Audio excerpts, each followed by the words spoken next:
Every single one of you has something that you're good at. Every single one of you has something to offer.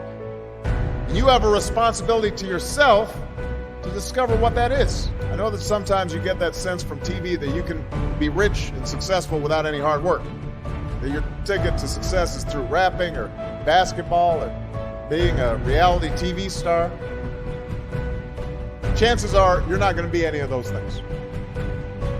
The truth is, being successful is hard.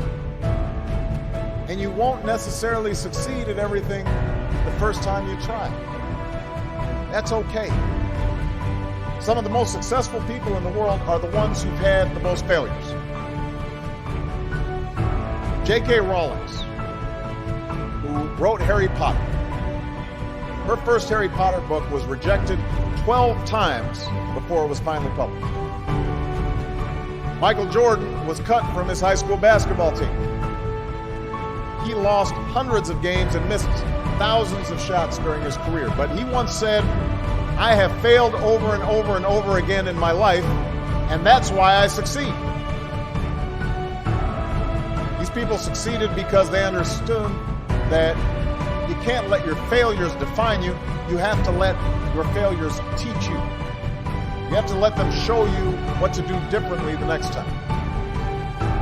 So if you get into trouble, that doesn't mean you're a troublemaker. It means you need to try harder to act right. If you get a bad grade, that doesn't mean you're stupid. It just means you need to spend more time studying. No one's born being good at all things. You become good at things through hard work. My father left my family when I was 2 years old. And I was raised by a single mom who had to work and who struggled at times to pay the bills and wasn't always able to give us the things that other kids had. There were times when I missed having a father in my life. There were times when I was lonely and I felt like I didn't fit in. So I wasn't always as focused as I should have been on school.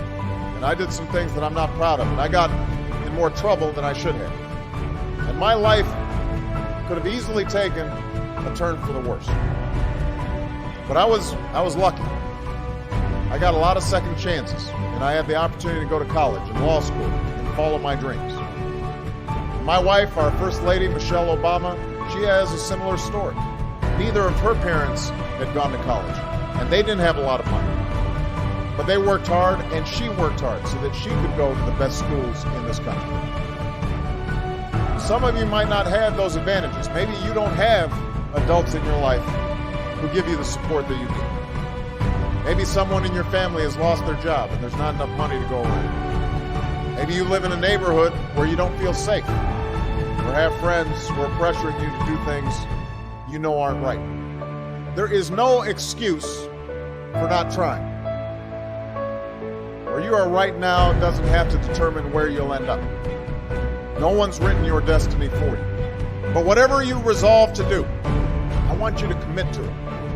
I want you to really work at it. I chose to run for president at this moment in history because I believe deeply that we cannot solve the challenges of our time unless we solve them together. We may have different stories, but we hold common hopes. We may not look the same and may not have come from the same place, but we all want to move in the same direction towards a better future for our children and our grandchildren. This belief comes from my unyielding faith in the decency and generosity